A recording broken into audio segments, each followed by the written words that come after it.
Welcome back, guys. Episode 236 of Ghetto Rig podcast. A couple of things about our sponsors: UFC. Where is it? There we go.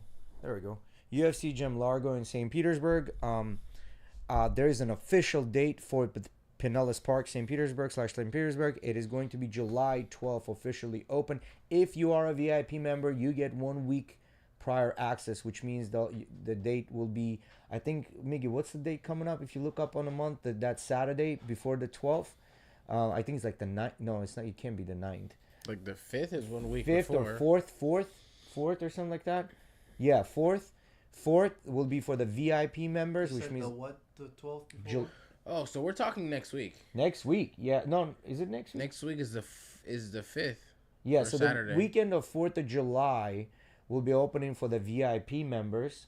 So if you don't have anything to do on 4th of July, before 4th of July, or it's okay, that's 4th of July, right? That Saturday is 4th of July. There's that weekend. The 4th is on Friday. Yeah, so 4th of July will be the soft opening for all the VIP members. If you have the top tier membership, you'll be able to come in if you're trying to get in a workout in before you go back to cookouts and things like that, and eating out and hanging out with the family and drinking beers and stuff. You're more than welcome to do that.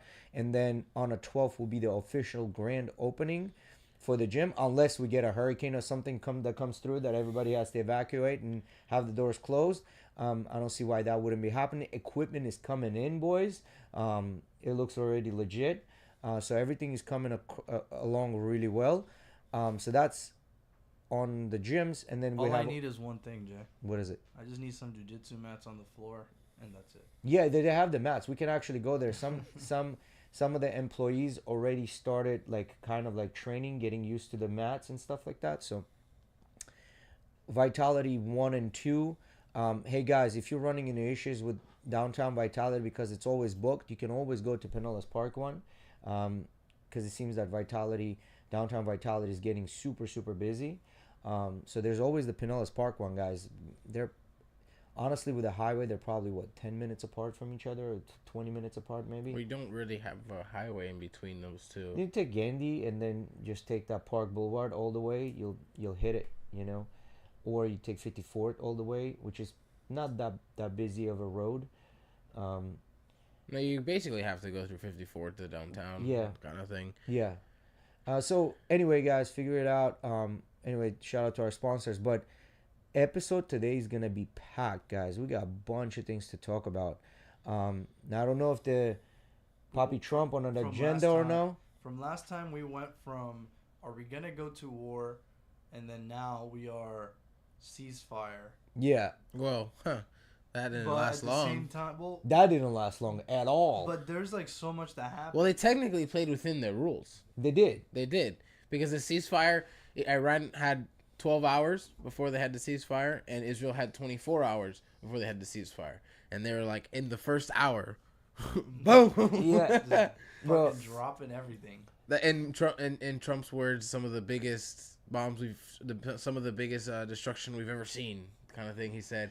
And the funny part, he said, I think it was just more of a bullshit, Trump type of bullshit. He said, we have two countries that have been at war for a long time, and neither one know what the fuck they're doing. Yes, just like that. Yeah, bro. He went off on camera, bro. He stopped answering questions after that. He just walked away. Yeah, after they don't know what the fuck they're doing, bro, he straight up just turned around, got on the helicopter. Bro, he's got to be frustrated, so he's probably involved in negotiations, and neither one of the sides wants to give up. But the Ayatollah of Iran is apparently 86 years old or some shit. So Iran is due for a new regime change, right? And Khomeini, who's I think the dad used to be the king of Iran or whatever back in the day, and then the son is now a contender to become the new president, but he's not. He's kind of like our governor, he's there, but he's not really there. He doesn't have what it is to become a president. So it's going to be interesting to see. I don't think he's there anymore. Well, he's still trying to out against them, talking about I do want a regime change. Yes, I'll take over.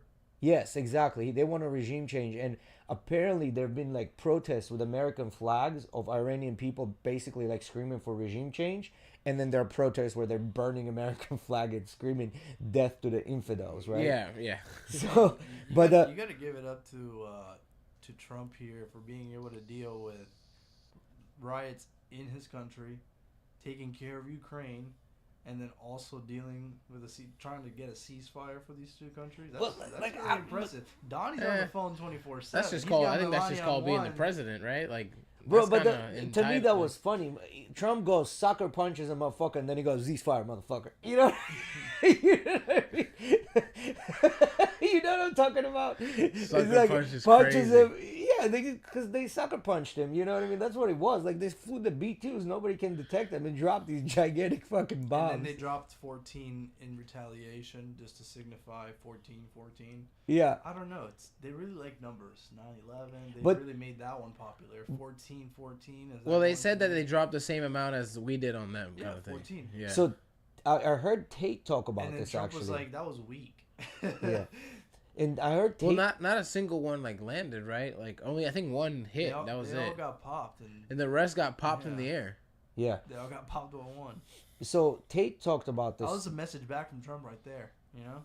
They all got popped by one, and that's the supreme leader, all right? Fuck with us, bro. Did you see the first person like where that bomb actually hit? No. Like that crater that it created. Oh, I saw someone walking into this huge hole. I don't know if that's real though. Like I don't know either. Yeah, you can. And then it looked like there's like water there. You know yes, what I mean? at the very end there's like a fucking puddle of water. Like, is there fish in it? Do we go fishing? You know? But yeah, I saw that same video, bro. It was a deep fucking hole. But what do you think it was 200 plus deep? That hole he walked through? I don't know. It was, to me, it looked at least 50 feet. From what I heard, it looked deep. Yeah. But 200 feet plus? From what that's what they're saying, those bunker busters go to around 200 feet. From what I've seen on the internet, I've seen a lot of, like, they bumped this one place, but the actual collapse is, like, almost, like, kilometers apart. Oh, okay. So it's, like, there's tunnels for sure. I see what you're saying. But Trump, what's his name?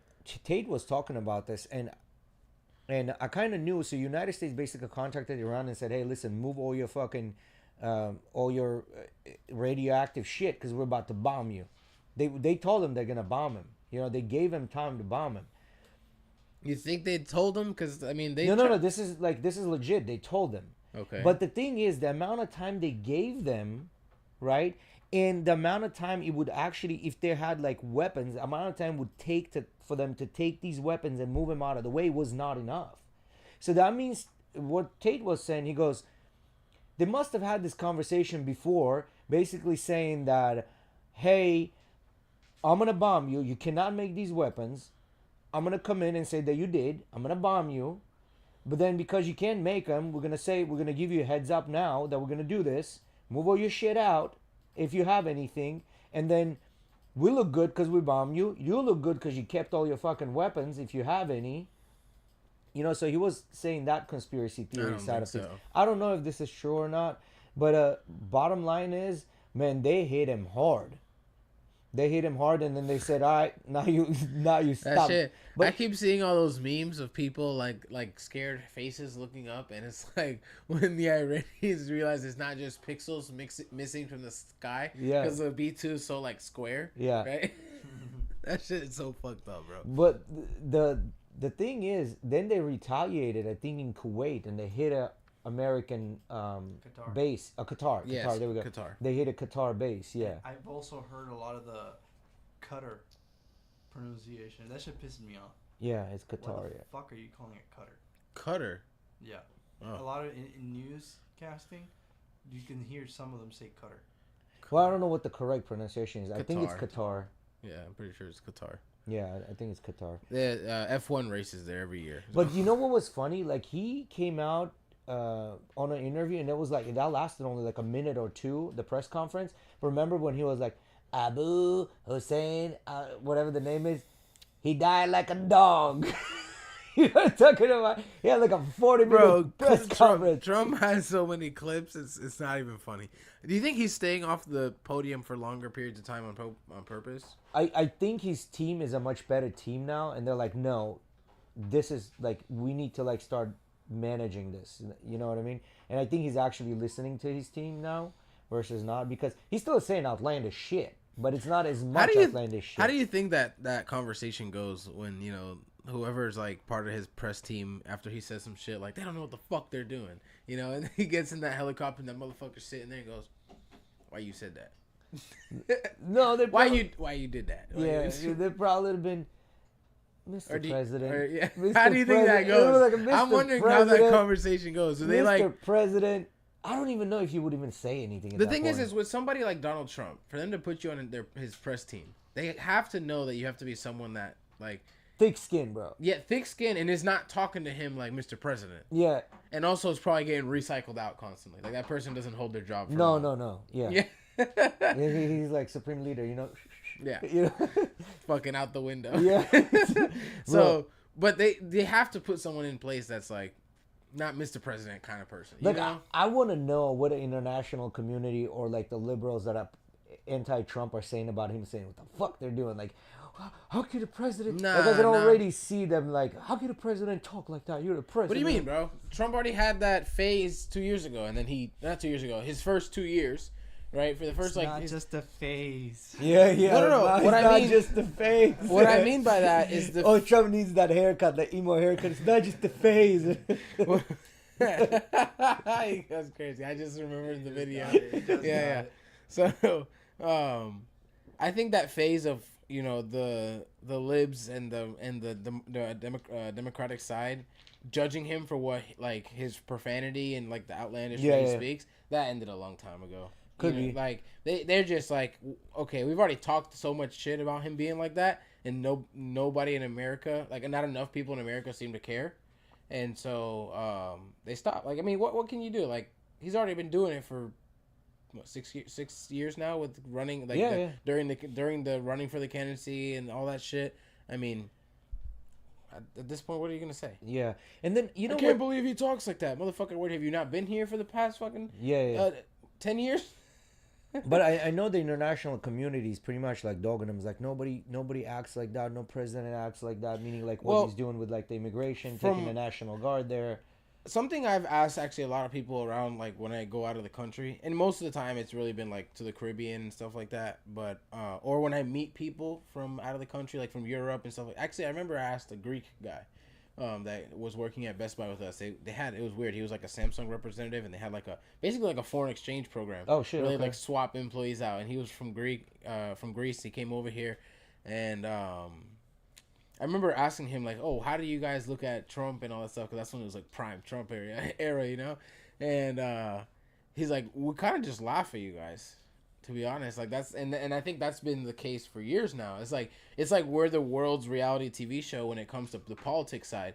No country has. I mean, no legitimate country has had a president like that. But see, here's the thing that bothers me the most about that. They all like, oh, we laugh at you, this and that, but 90% of them, they're trying to come to this country. Well, yeah, give them the opportunity, they'd be here. Yeah, you know what I mean? Like, you laugh at us, but yet you want to be here. Like, that So I makes don't no think sense. it's My laugh- transition was into a different topic, but we are kind of the John Jones, all right? We are the. We are. All right. And Yo, we dodge the John fights. Jones finally And we lost dodge one of the fights. as well, and we dodge fights. Yeah, he finally lost the fight, to Aspinall. You know what I'm saying? Aspinall's officially the heavyweight champ. by form of pulling out, Technical, I don't know, takeover? Or Yeah. Dana said the fight was done. Like, done. ready to go. Yeah. Yeah, and but I want to talk about one more thing about this topic, and then we'll switch out. I told you, it might Yeah, transition. the you know what? Another thing that I couldn't understand, and I kept thinking about this, and never really brought it back, but like, when all these protests are happening, with Palestine and everything, like gays for Gaza and things like that.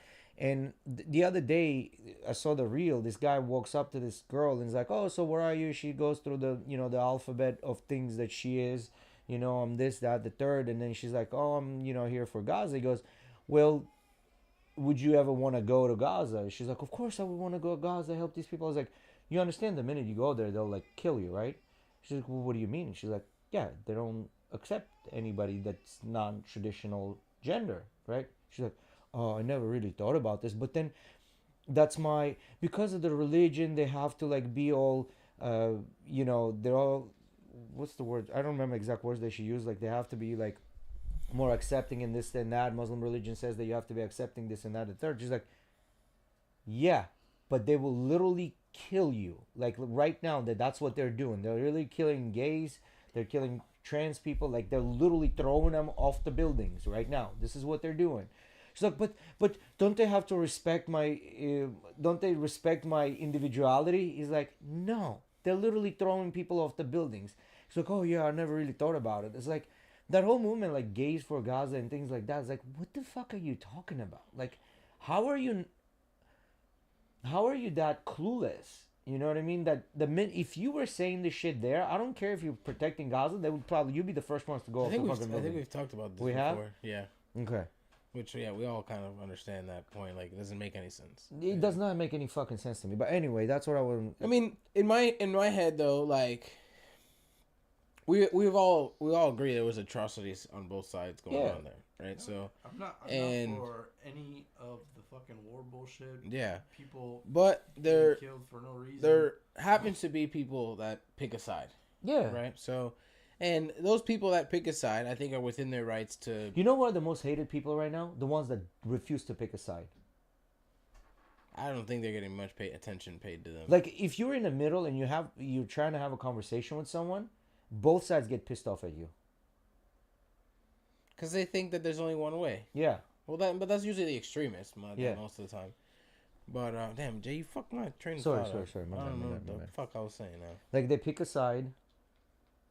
No, that was what we were talking about with you. My bad, bro. I'm sorry. I fucked up. Oh no, I'm just saying. I think they have. Like if they believe that there's some atrocity going on and they would decide to go with one side because they're the ones doing the less atrocities and that's how they view it or whatever, and they want to go out and support some people because that's what they feel. Like I mean, at the end of the day, I look at it and I go, yeah, if you were over there, you're fucking, they kill you, right? Because you're identify as gay or whatever it is. But at the end of the day, if that's what they want to do, and like that's their way of making feel right, I don't fucking care. Yeah, I guess. Like we were just talking about. I was just talking about it with my coworker because his birthday is this weekend. He was like, I can't go downtown. The whole fucking pride shit's this weekend. Is it like the big parade that they're doing? But why would that stop him from going and celebrating his birthday? Who gives a shit if the pride's there? And I was partially thinking about it that way, but at the same time, like that's just not his crowd, and he was kind of talking about it like that too. He's like, I don't care, they can do their thing. Like I don't mind at all that they do this whole thing and shut down St. Pete. That's just not my like vibe and where I would like to enjoy my time. Yeah, and I don't care that they're doing it, and I think it's okay and whatever. And that's kind of like how everyone has the right to feel, you know, as long as they're not fucking bothering you and you don't, it doesn't mean you have to go associate with them at all. No, not at all. But if they're gonna shut down, fucking hold down town because that's how what they want to do for the Pride Parade, I mean, what is it doing? It's bringing hella money to all those businesses down there. It's hella busy.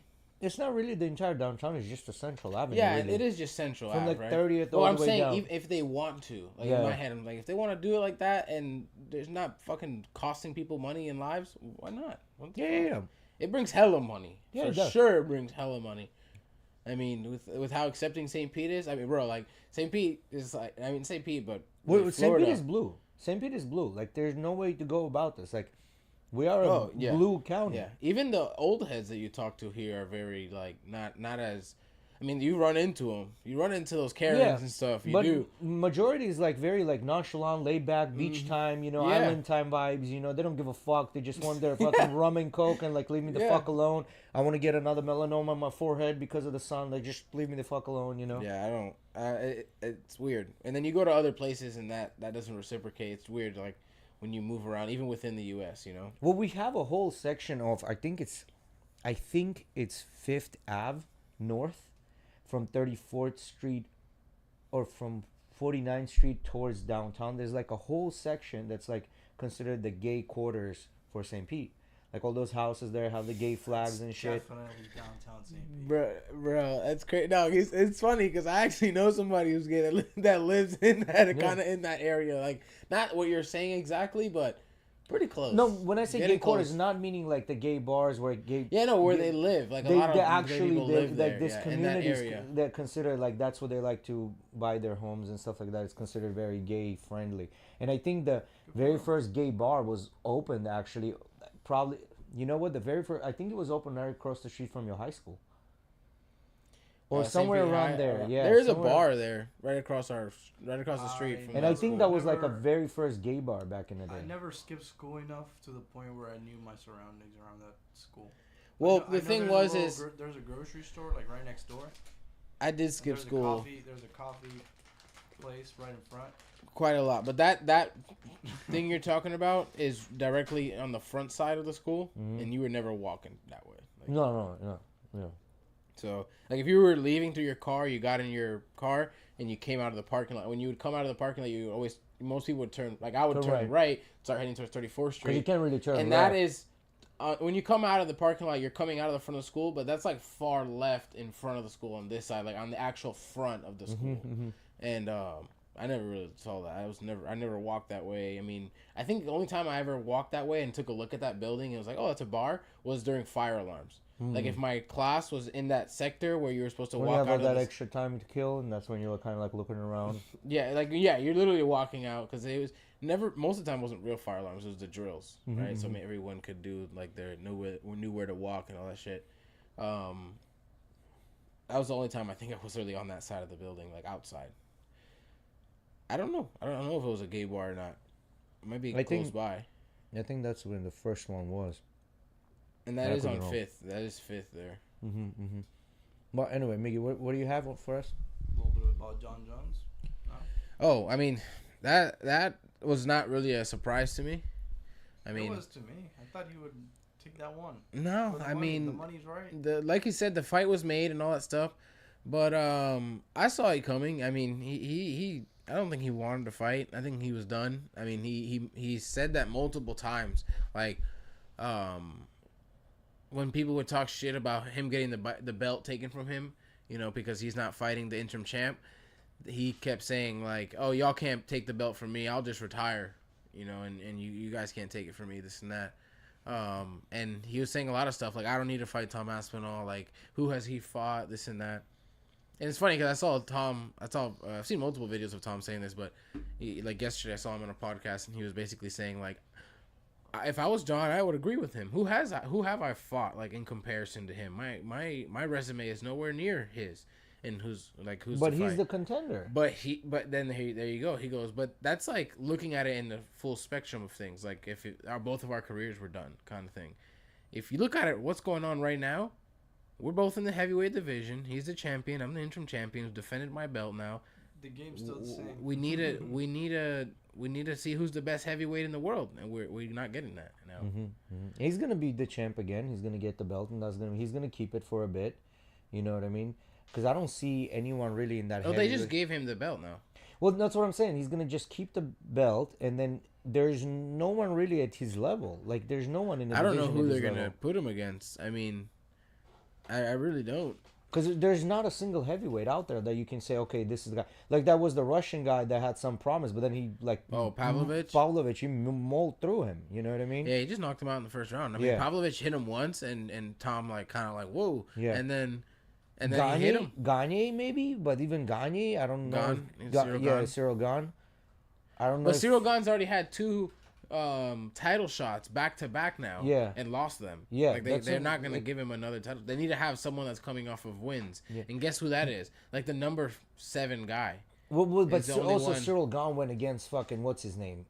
Francis and John Ngannou Jones. and John Jones, bro. Like that's, you know, they might say, okay, well, let's give you the third shot. I think they need to have him fight one of like the top 5 contenders. But who's the whoever top wins- 5? Who's the top 5 right now? So you have Curtis Blades mixed in that, Sergey Pavlovich. Well, he fought Sergey Pavlovich. I don't know if they're gonna fight he's again. already okay. So this is how the roster goes. It's Tom, then Cyril Gane, which is the one guy he hasn't fought. He's the number 1 contender. And then the next 6 guys He's after fought every that, single one of he's them. knocked them out in the first Yeah, round. that's what I'm saying. Like, so just like you said, so what are they gonna pull the 7th guy and say go for the title fight? That makes no fucking That's sense. the only real choice Unless right they now. throw Cyril Gane in there. Jailton Yeah. Almeida is the guy they're talking about. He's the only one coming off of wins right now that's like in the top 7 and also hasn't fought Tom. So just go to UFC, click the first link, and then you can go to the rankings page on the sandwich on the top. Yeah. Yeah. And then go So down to heavyweight. Yeah. yeah, there you go. Tom There you go, Aspinall Tom. right And there. then you can. Yeah, Cyril gone. So Volkov. Alexander Volkov, he's already fought and beat. Sergey Pavlovich fought and beat. Curtis Blaze fought and beat. Jailton Almeida is the only one he hasn't fought in the top 5 that he hasn't fought at all. And then after that, I mean, those guys are just not Up and coming. Yeah, they're not up and coming. They're in the top 10, but the heavyweight division isn't very saturated right now. No, there's only 30 heavyweights. That's why there was this talk of. That's why there's this talk of Muhammad Usman not getting cut. Even if he lost the fight, he wouldn't be getting cut because they just don't have enough fighters. I think there's like total of 800 some fighters, and only 30 of them are heavyweights. So I don't think it's 800. I don't know. Can you look up? But there's like a few hundred or fighters for sure. or just Google. I think the one that has the most is the lightweight division. Yes, What am I gonna Google? and 155 current has a lot. UFC fighter count. Yeah, 155 has a lot. You know, a lot of fighters. 170 I think has a lot. A lot of fighters. Yeah, that's like Um, seems 674. Look, 674 and only 30, which is 5%, is heavyweights. Yeah. 30 or 35 is heavyweights. Either way, it's just 5%, right? Can you do it by breakdown by weight? How many? Hold on. This is weird. Why is it giving us, according to X, formerly Twitter? Why is it giving us? Because probably of Grok. Yeah, that's weird. So even Google is saying that It just Grok felt for a AI is second much like better. I'm living in a different world controlled by X. Well, That was weird. arguably Grok is the most unbiased AI currently in existence. Real quick, did you guys see the study that Google did on all of the current GPTs? No, That they have no reasoning. they have no reasoning. No, and actually, I'm kind of excited. Which is Matt weird. is A lot of coming in people next would episode, believe and that. we'll talk about this. Oh yeah. Yeah, because they not only it doesn't have a lot of reasoning, it also has hallucinations, which means like it makes shit up, and also because It does. remember Jonathan was saying that it doesn't really go through the document, it just kind of reads pieces and then just combines it together, and then that's what it does. So you really have to be very precise in your prompt when you're prompting it for it not to give you hallucinations and actually pull peer-reviewed documents, review them, and only then give you answers. But I feel like it only gives you hallucinations either when you're asking an extremely complex prompt or if you don't give it enough information beforehand. Well, no. The prompt has to be correct. Even if you ask a complex prompt, each step of the prompt has to like indicate no hallucinations. That's what I'm saying. When you ask complex prompts, that's when you get those hallucinations, or when you don't give enough information Yes. beforehand with an easy prompt. Yeah. That's yeah, when so, you get those, I think. That's what I've experienced at work, at least. Yeah, like it took me a minute to try to get to the point where, and the best way I found to test the prompt is actually throw it in Google AI or another AI and see what it spits out. Yeah. And this is how you would see if your prompt is actually good. And it's weird that I feel like it's odd that they say it has no reasoning, but when you start to break it down, it kind of makes sense. Like, so that basically Google did the study. Then they basically had like different problem solving levels that the AIs had to go through, and like easy, medium, and hard. And it was like basic, like it was really like basic stuff. Like from as like I think like the lowest level things would be like fitting the star through the star size hole, kind of basic shit. Those kind of like easy problems, and then it got harder and harder and harder. And they say it's just learning. Yeah. It has no reasoning, but it can learn and Yes. constantly learn. Which is why you see sometimes when you ask ChatGPT like how to do this, you're like, that makes no fucking sense. That step, like that physically is implausible almost. You know, and because it can't understand the reasoning behind those two things sometimes working together and how they're supposed to. My bike the other day with that didn't work out. Yeah, no. But yeah. it's weird how far the learning can get to not need reasoning, if you get what I'm saying. Yes. So like It's like a 3-year-old child with access to all the information but cannot connect the fucking dots. Yeah, but it can research like a fucking G. Yeah. Like, and But so, you know why Google did that shit, right? So apparently Gemini, which is Google's AI, they've done a lot of legwork. well, I think Gemini was part of the study, and they still can't. It still but has no reason. they've done a lot of work now that getting Gemini like up to date, getting close to GPT, and as a matter of fact, Gemini starts outperforming in some areas past ChatGPT, and I think that was Google's way of saying, well, none of us are good enough yet, because they're trying to push their own AI clearly, and I think that was like first steps of trying to advertise Gemini. I'm sure it's more about learning. Yeah, they're gonna have to frame it that way. How else they gonna frame it not to come out very like salesman-y? You know what I mean? But you think they would go through and do that study just Yeah, for the bro. sales? And No, I think yeah, it's to Google? learn and do it better than everyone else, more than likely. Yeah. Now, would they? Now, the fact that they did the study and then outputted it, that's the sales part, if you ask me. That's what I'm saying. Like, So telling the public, yeah, because they don't have to, right? they don't have to exactly. But now I've played with the Gemini a little bit, and I've played with ChatGPT a little bit. They're both like it gets me where I need once you have the back and forth with it.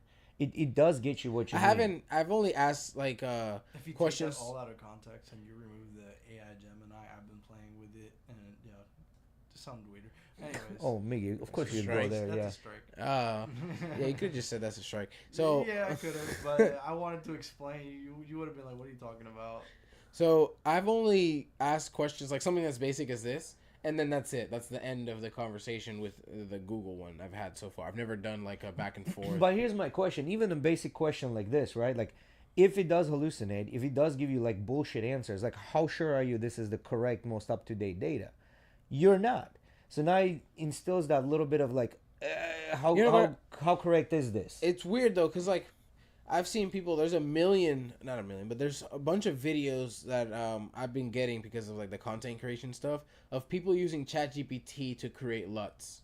Right? Yes. So basically, a LUT is like a. I need you to actually explain that shit outside this episode. A LUT is essentially a sophisticated preset filter. Yeah. Right. It's not really a filter. But it kind of is. Yeah. Right. So it's what we use on log footage. Right, so log footage is made for you to be able to color grade it in special styles, right? So like what we use log footage at work, in reality, most of the time, 70% of the content that we use log footage for doesn't need log footage, right?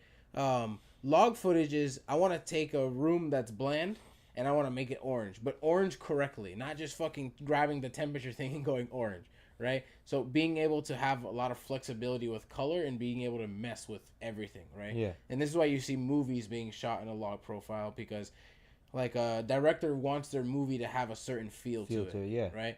So going into that now, what I was gonna say is ChatGPT is able to. You can go into ChatGPT and tell it, make me a LUT in a .cube file, which is .cube is the file which you use for apply LUTs in like Premiere Pro and DaVinci Resolve and on your phone and everything, in the form of a .cube file, and make it in the color grade for the style of the style of the film Joker.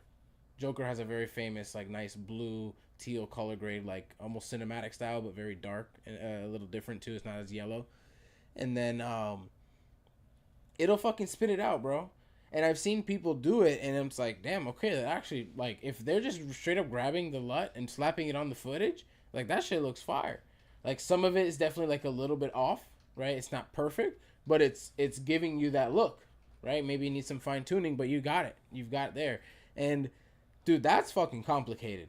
Like that's some complicated shit. I don't even know how to fucking make a .cube file and make a LUT, like make my own personal LUT. Like I know how to save a preset in fucking Premiere and be able to like reuse it, but actually making the file and like being able to be like, hey Miguel, here's a LUT that I designed. You know, I don't know how to fucking do that. It's very simple. I'm sure it is, but even something like that, I've never done it. Color grade the footage, however it is that you want. Like you just get your clip, you color grade it, Mm-hmm. and then you just export that color grade that you just did. That's all. And it'll export it in a .cube. Mm-hmm. Really? So now, if you do it through programs like DaVinci, for example, you have a lot more shit that you can. Yeah, DaVinci is a color grading. Is essentially a color. I mean, it can do everything like speed ramping and all that shit and effects, but it really is like the pros, the guys who take their time with shit. They use DaVinci for color grading and Premiere and After Effects for like the actual like editing part of it. So I'm gonna pick your brain on something that I have an opinion want to do, and Before I want you. leave the photography and film world. He's gonna ask about that. Let me know. No, it's not about that. Okay. It's some Oh, I thought you were gonna ask questions about that. No, it's something else. Go ahead. Finish up the photography. I have a picture here. I don't know if you guys can see it right now, but you see that blue haze that it has in the background? Yeah. Mm-hmm. these are specific to this era for a reason. Can you guess why? Well, because of the lights, the Film? specific lights. It's a combination of film and the fact that that's all like smog from people smoking inside the stadium. Oh shit, that's cool. Really? They used to smoke inside the basketball stadiums? Yep, and Yeah. that's why you can Cause you could. see that blue. I think only in fog. '79 they removed smoking cigarettes in the planes. I think that's when it became illegal. Damn, I didn't know that. Yep, it's pretty cool. So everyone was getting fucking secondhand smoke on Yeah, this one, dude, huh? Everybody was smoking cigars and shit. So that's why you have even like more blurred out, like smogged backgrounds like this, and the light looking so. Yeah, it looks like there's fucking fog in there Yeah, in some of these I don't shots. Not think- this one. not This this is one, This is some more. Kobe's area. You ain't smoking inside. You can definitely tell there. Yeah. Damn, that's crazy. Yeah, I didn't know that, man. That's crazy. But yeah, you can't get that anymore. No, you're not getting that effect anymore. Well, I mean, you can fake it, right?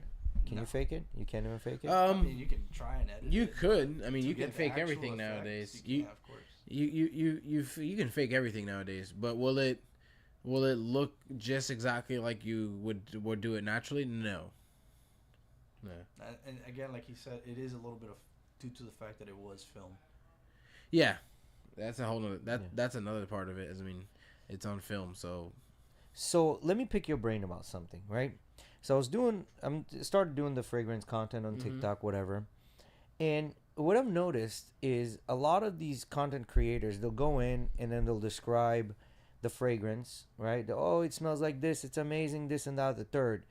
But as I'm watching this and like stepping away from my shoes as a content creator or somebody that likes fragrances and say, okay, my head is blank. I want to understand about this fragrance. The way you're explaining this to me, nobody understands it. no one understands what it fucking Right. is. You don't get any idea. So I was like, okay, well, we have AI now, and there are these custom GPTs. Why don't I just start playing with the AI and try to make a custom GPT that's gonna take into account different areas of whatever it is, and design a set of questions for me. They don't even know what questions to ask.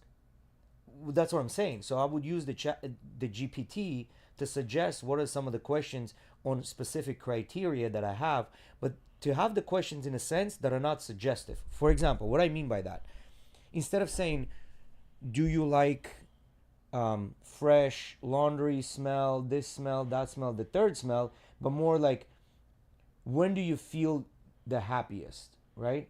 No, Or, Jay, you like, gotta break these it are- down very simple for people that don't know. Correct. And the most simple and straightforward way is to figure out is if someone's trying to figure out what kind of colognes and stuff they like, you simply would have to ask them what do they currently have. Well, And what is your favorite out of the ones you have? yeah. So that's And start breaking those scents down and explain. well, to them. that seems like the logic way to do it, right? That's also incorporated. It's just a small part of it. That's just a small part of it. Besides that, I want to add others. And then once I create this custom GPT, somebody goes in there, and then they give like the profile, and then it spits out. These are the ones that you could try and see. Here's the websites where you get the samples. Here's your local shops that have these currently in stock. Here's go ahead and smell them. So they go and smell it, and then the instruction is when you do go smell it, come back and tell it whether you liked it or not, and why do you think you didn't like it. And then with that, building a profile on this person, after they do it a couple of times, they'll get a good sense of, AI will get a good sense of what they really like and what they don't like, and then it'll be able to narrow it down and give them actually what they're going to start liking, right? And I was thinking to create that where instead of you like looking at the review and not knowing if they're glazing the perfume because they're getting sales money off of that or they got paid to glaze it or whatever, you're actually going in there with like very unique, like characterized only for you, like a very hyper specific just for you. I don't know how I'm gonna go about this. I started already talking to I don't know if it'd be ChatGPT. worth it. I don't think enough people would care enough. So niche. Now, Yeah. where would they care about? Now, this would be for regular user for free. I wouldn't charge anything for them. This is open for you. Take it and use it because I'll be getting data from whoever users are. They will be giving me data, and I'll collect the data slowly, making the data bigger for this AI to like connect dots, right? But I think who can actually use this very well is individual fragrance houses. they can implement this within their profile and say, okay, answer these questions, and I'm gonna give you what we think out of our collection, because their collection is not as big. There's like millions of perfumes out there. Their collection, there could be, let's say they have only 50, right? Or they have 10, or they have 5. So they could be narrowing down, okay, these are the ones that you're gonna like. Here's the sample set. Go ahead, try it out. If you like it, come and buy it. So I think that would be like big stores like Neiman Marcus and things like that. They would want to see this, because let's say Neiman Marcus has 4,000 different kinds, right? 4,000 is not as big as 90,000, for example, that's on Fragrantica. I just don't think enough people, even in an establishment like Neiman Marcus, are gonna go in and be like, when they're already at the store, Yeah. want to do a questionnaire. No, it's like, just let me fucking try it. Yeah, but the thing is with the store, what I hate the most is the salespeople. So when You're I'm still there, gonna have to deal with salespeople. yeah, You're you do. not changing But now that. you're coming in with a list in your hand, and you're saying, okay, I want to smell this, this, this, and this. You start smelling them. I don't like it. But now the salespeople can actually work but around that. that's you, that you know what you're looking at. You don't want to deal with salespeople. No. After But- you pull the data from ChatGPT, it recommended things for you. You come in and say, I want to smell this, this, and this. Most people prefer the personal engagement of a salesperson, like going back and forth and I quickly. think that's changing, though. I think with the newer generation and them being stuck at home with COVID, they just kind of want to get the answers right away and buy it online. Well, I'm gonna be honest. At the same time, the most newer generation don't wear fucking cologne. That's another thing. But here's the thing. Cologne industry is projected to grow another 5%. It's like a 64 or some $billion industry. They're projected to grow another 5%. Specifically, like the niche is projected to grow at 12% because more people are looking for more individualized approach, finding their specific scent.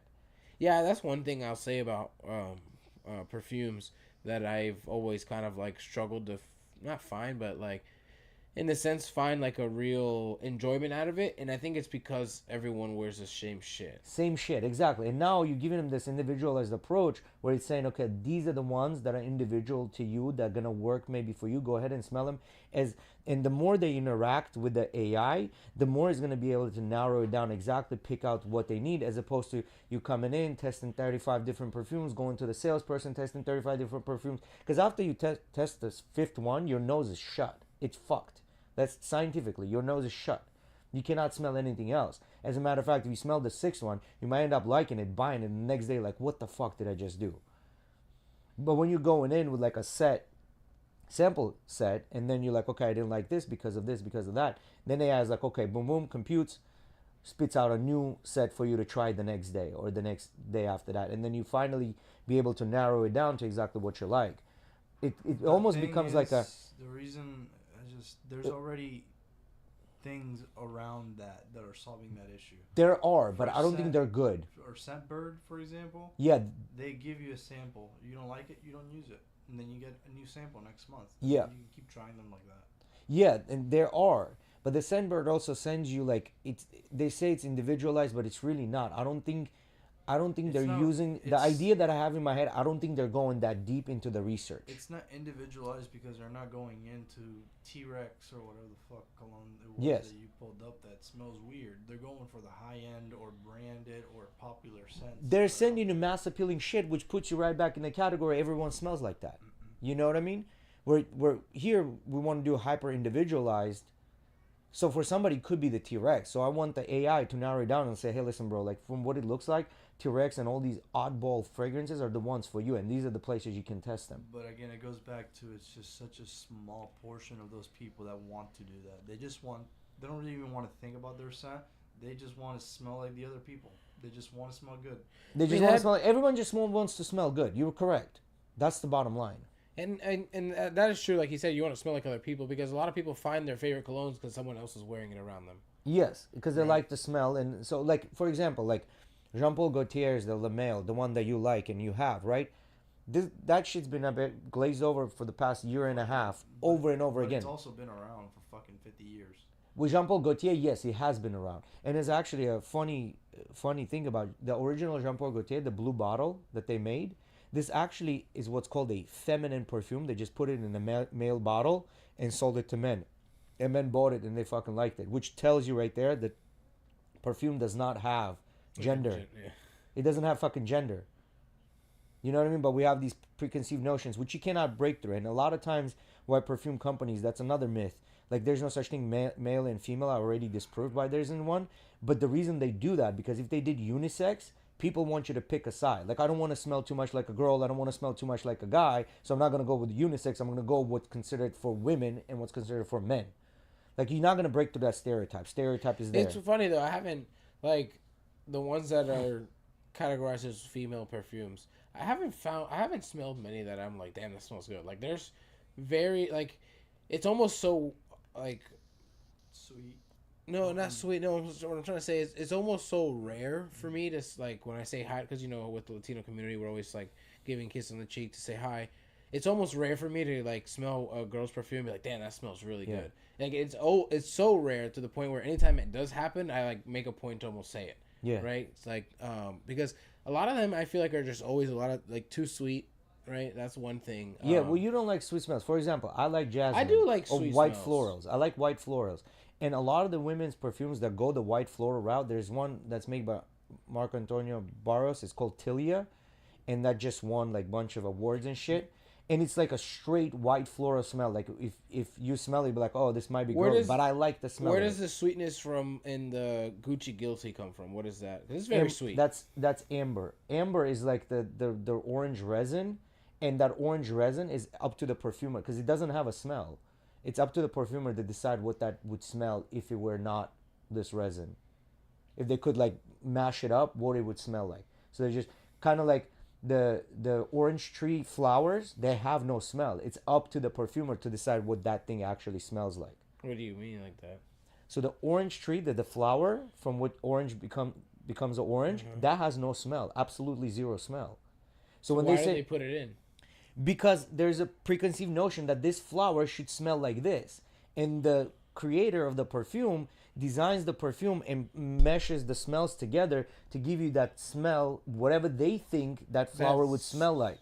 That makes no sense. That makes no sense, but that's what they do. And another thing is when you look at the notes. So when I asked you what makes it sweet, you told me that, but you know it has no smell. That doesn't make any sense. Yeah, that's exactly what I'm saying. So it's up to the creator of the perfume to decide how sweet and what's the sweetness profile. So what you're saying is Gucci said that's what makes it sweet, even though it has that really Correct. has no smell. Mm-hmm. They're saying that's what made it Now sweet. you have to understand, like most of these oils come from this company called Givaudan. Givaudan makes these oils, and they'll have like amber profiles that they've already created.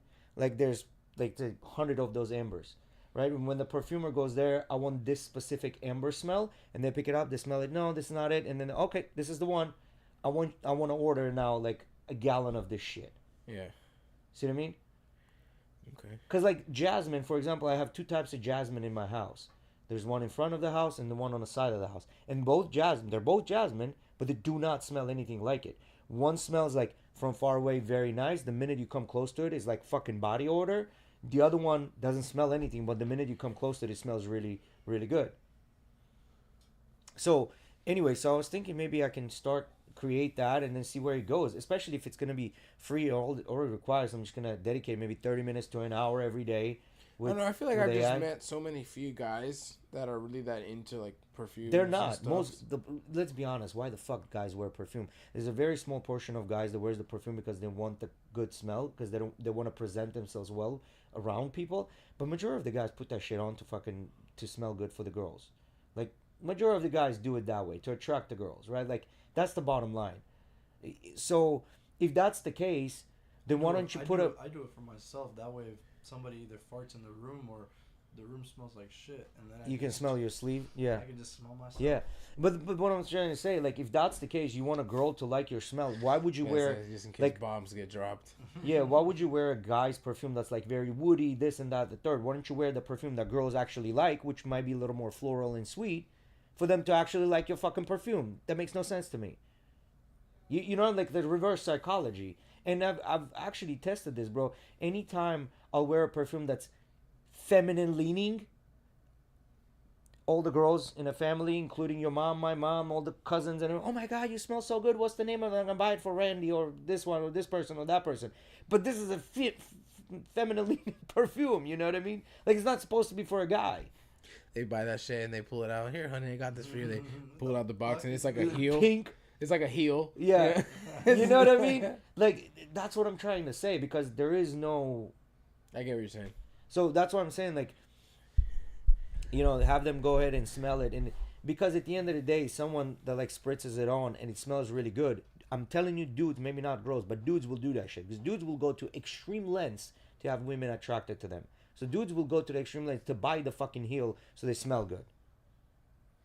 You know what I mean? But yeah, like majority of the perfumes that blow up, they're, with the exception of like Sauvage, I think. With the exception of the Sauvage Why Sauvage? elixir, the Sauvage elixir is pretty masculine leaning. With the exception of that one, every other compliment getter that I have in my fridge is usually like female leaning. You know what I mean? Like the male leaning scents are more, they're just kind of ignored. I have a good arsenal. Yeah. That I can wear. Yeah. I get compliments on. Like, pull it up. Pull up the Jean Paul Gaultier, the blue one. The blue one on Fragrantica. Yeah, and you'll see, like, when you look at the actual ingredients, yeah, that one. And you'll see what I'm talking about. Go down. Yeah, so it's very, very vanilla forward, which usually girls like that. It's very vanilla forward. There's that amber that gives the sweetness. Orange blossom, which doesn't have a fucking smell. So they gave it a white floral smell to it. There's a little bit of cinnamon. There's lavender in it. Mint for the freshness. You know what I mean? Sandalwood is a creamy wood. So the profile is a female perfume profile. But it's put in a male bottle, and now it became one of the most top sold perfumes out there. And if you go back up, like you read the aromatic, which is green, then it goes vanilla, then fresh spices, then lavender, then warm spicy, green powdery, sweet, amber, and cinnamon. I mean, the only thing I don't see there that's not feminine is the warm spicy, I guess, maybe. Well, the warm spicy could remind them of the Christmas time, the cinnamony, spicy vibe, the cozy vibe that you're getting, that warm vibe during the Christmas. That's what that is. You know what I mean? Compliments on the Dior Sauvage, Mont Blanc, Explorer. Yep.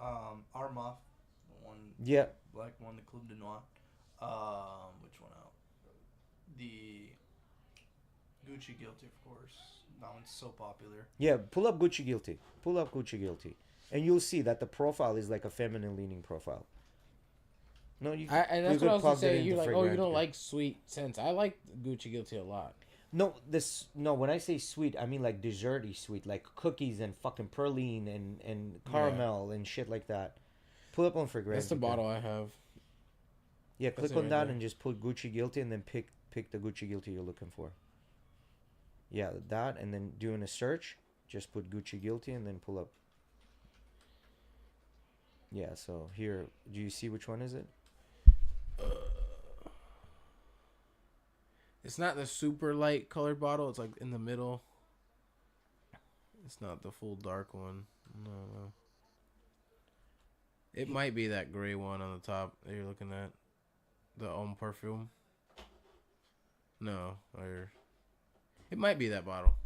So go, look at that. Citrusy, powdery, iris, white floral, fresh, musky, woody, patchouli, earthy, aromatic. Go down on the ingredients. It's got lemon in it, powderiness, snowberry, which add the sweetness, the fruity sweetness, then orange blossom, and then musks, which gives you the clean feel. Patchouli's got a chocolatey profile to it. So it's straight up a girl's perfume. I think the ones I get the most compliments are probably the Afnan because it smells like Creed, and then the Chanel Blue. Chanel Blue, Chanel Blue is another one. That one is a little more male leaning, Yeah, that one gets a lot of compliments too. Mm-hmm. Like the bottom line is, if you like a smell, you're not gonna smell it. The minute you don't like a smell and you spritz it on, that's all you're gonna be smelling because your nose constantly picks it up. Yeah, I have an Azaro that is like that for me. I'm not a big fan of it. Pokes your nose, even though it's like a fresh. The only time I'll wear it is like, for whatever reason, I remember to put cologne on before like some dumb shit like fishing. Yeah, right? yeah. Like I don't know, like Just to use the bottle up. yeah, literally, I'm literally using it in cases where I should not be putting cologne on You just to use have the fucking something, bottle. yeah. Just so it's not in my fucking drawer anymore. So I can it's throw that probably- shit away. Probably you got a pretty sensitive nose. It's probably because you're smelling the synthetics in it, and the synthetics, the chemicals are It not to like, me, I'm vibing. gonna be honest. The Zaro, I don't see what if you can find the one I have, Miguel. It's a blue. It's in a blue bottle, or I don't know if the bottle's blue or the fucking scent. is Azaro blue. Chrome. Yeah, Azaro Chrome. Yeah. Click on that. No, it's not that one. It comes in like a square bottle like that. Yeah. Dude, this shit to me it smells like a fucking cheap perfume you'd get from TJ Maxx that Yeah. has some fucking famous singer on it or some shit like Yeah. that, you know? Like Yeah. yeah, it's this shit. I'm not Go a fan down. of it. It smells very cheap. It smells like a $20 bottle of perfume. Yeah, look, the notes again. The rosemary is probably you're not agreeing with. It's got pineapple in it, even though there's like I wouldn't smell it. Like, cause in this right here is also bullshit. Cause a lot of times they'll tell you something that's in it, it's not in it, Yeah. and then sometimes they'll omit things that are in it, and sometimes what happens when you combine two things together, and then you start smelling something completely different. Like I have Yeah. a perfume that I'll put it on with another perfume that makes it together, and it starts smelling like cloves to me, even though there's no clove in any one of those. It's just a mix of like basil and some other ingredient becomes like a clove smell. I don't know. I will say it's a very niche thing, which is weird to me because I was like thinking about it in comparison to watches, right? More people, I think, are into watches than cologne. But I think more people nowadays wear cologne and perfumes than people that wear traditional watches, which is weird to me. It's like the niche group of watches is bigger, but the actual people that use perfumes is bigger. Yes, and usually people that wear watches and understand about watches, they also like to smell good because it's like a little more refined, right? Like you're going that extra mile, you're already like picking your watch, but then you also like because it's you're building the complete package, right? Well, most people that don't give a shit, they just like take a shower and then when they shave, put aftershave on and get the fuck out of the house. Yeah, they're not gonna they're not gonna care. They're not even gonna bother. Every time I doing it. leave my house for an occasion and I forget to put cologne on, I'm fucking pissed. Yeah. Like, that shit bothers me. Or the same thing with like when I go Watch, somewhere and yeah. I forget my watch, that shit pisses me off. The other man. day I did a video review and I didn't have my watch and I was like, man, I look like a schmuck without a damn watch on a video, you know? Like a normie. Yeah, like a normie, you know? All right, I think we'll wrap it up for today, boys. That'll be good. We definitely got some more stuff to talk about, but this Thursday we got some special guests coming in, so make sure to stay tuned. Some pretty big guests. And then next week, couch is Thursday, gonna be we'll full. Jay's gonna be over there touching knees with some No, dudes. not this Thursday. That's next Thursday. Next Thursday. Yeah. This This Thursday, Thursday, we we've got our got- friend Matt that's going to talk Yes. about AI. Okay. Yes, that's this Thursday. Okay. So yeah, sorry about that. We still got a guest for you guys this Thursday. Do some talk on AI, and all of us here essentially use it on a pretty day-to-day Yes, basis. we do. You know, so It'll be definitely good to have get some- it like for somebody that actually knows what get the some hell questions they're doing. ready, boys. We'll have some questions ready for him. You know, to ask, and we'll cross-reference each other so we don't ask the same shit. But yeah, thank you guys for joining us. We will see you guys on Thursday. Peace. Peace.